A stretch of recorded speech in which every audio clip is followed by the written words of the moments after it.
दोस्तों, ये कहानी कुछ ऐसी कहानी है जो लोग भाग्य के सहारे बैठे रहते हैं। वो अक्सर ये कहते हैं कि जो भाग्य में लिखा होगा वही होगा, इससे ज्यादा कुछ नहीं होगा। तो ये कहानी उनके लिए है। आइए सुनते हैं। 3 मछलियाँ थीं। एक नदी के किनारे उसी नदी से जुड़ा एक बड़ा जलाशय था। जलाशय में पानी गहरा होता है, इसलिए उसमें काई तथा मछलियों का प्रिय भोजन जलीय सूक्ष्म पौधे उगते हैं। ऐसे स्थान मछलियों को बहुत रास आते हैं। उस जलाशय में भी नदी से बहुत सी मछलियाँ आकर रहती थी। अंडे देने के लिए तो सभी मछलियाँ उसी जलाशय में आती थी। वह जलाशय में लंबी घास व झाड़ियाँ द्वारा होने के कारण आसानी से नजर नहीं आता था। उसी में 3 मछलियों का झुंड रहता था। उनके स्वभाव भिन्न थे। एक मछली का नाम था अन्ना। अन्ना संकट के आने का लक्षण मिलते ही संकट टालने का उपाय करने में विश्वास रखती थी। जो दूसरी मछली थी उसका नाम था प्रत्यु।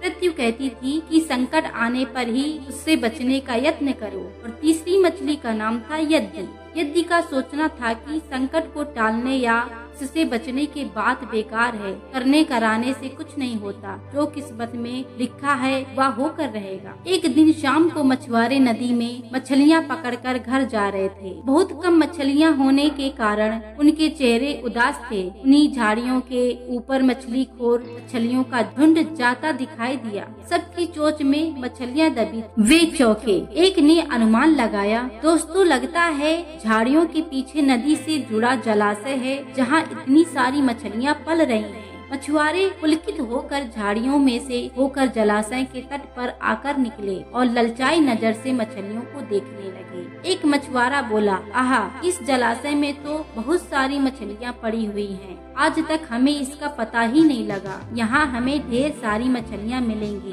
दूसरा बोला। तीसरे ने कहा, आज तो शाम गिरने वाली है, कल सुबह ही आकर यहाँ जाल डालेंगे। इस प्रकार मछुआरे दूसरे दिन का कार्यक्रम तय करके चले गए। तीनों मछलियों ने मछुआरे की बात सुन ली थी। अन्ना मछली ने कहा, साथियों, तुमने मछुआरे की बात सुन ली होगी। अब हमारा यहाँ रहना खतरे से खाली नहीं है। खतरे की सूचना हमें मिल गई है। समय रहते अपनी जान बचाने का उपाय करना चाहिए। मैं तो अभी ही इस जलाशय को छोड़कर नहर के रास्ते नदी में जा रही हूँ। इसके बाद मछुआरे सुबह आए, जाल फेंके मेरी बला से। तब तक मैं तो बहुत दूर अटखेलियाँ कर रही होंगी। प्रत्यु मछली बोली, तुम्हें जाना है तो जाओ, मैं तो नहीं आ रही। अभी खतरा आया है, जो इतना घबराने की जरूरत है। हो सकता है संकट आ ही ना। उन मछुआरों का यहाँ आने का कार्यक्रम रद्द हो सकता है। हो सकता है रात को उनका जाल चूहे उतर जाए। हो सकता है उसकी बस्ती में आग लग जाए। भूचाल आकर उनके गाँव में नष्ट कर सकता है, या रात को मूसलाधार वर्षा हो सकती है और बाढ़ आ जाए, पूरा गाँव बह जाए। इसलिए उनका आना निश्चित नहीं है। जब वह आएंगे तब को तब देखा जाएगा। हो सकता है मैं उनके जाल में फंसूं ही ना।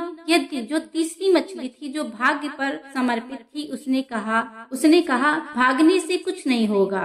मछुआरे को आना हो तो आएंगे, हमें जाल में फंसना होगा तो फंसेंगे, मरना होगा तो मरेंगे। किस्मत में मरना ही लिखा है तो क्या किया जा सकता है। इस प्रकार अन्ना तो उसी समय वहाँ से चली गई। प्रत्यु और यद्धि जलाशय में ही रह गई। भोर हुई तो मछुआरे अपने जाल को लेकर आए और लगे जलाशय में जाल फेंकने और मछलियां पकड़ने लगे। प्रत्यु ने संकट को आए देखा तो जान बचाने का उपाय सोचने लगी। उसका दिमाग तेजी से काम करने लगा। आसपास छिपने के लिए कोई खोखली जगह ढूंढने लगी, लेकिन उसको कोई खोखली जगह नहीं मिली। तभी उसे याद आया कि जलाशय में काफी दिनों से एक मरे हुए ऊदबिलाव की लाश तैरती रही है। वह उसके बचाव के काम आ सकती है। जल्दी ही उसे वह लाश मिल गई। लाश सड़ने लगी थी। प्रत्यु लाश के पेट में घुस गई और सड़ती लाश की बदबू अपने ऊपर लपेट बाहर निकली। कुछ ही देर में मछुआरे के जाल में प्रत्यु फंस गई। मछुआरे ने अपना जाल खींचा और मछलियों को किनारे पर जाल से उलट दिया।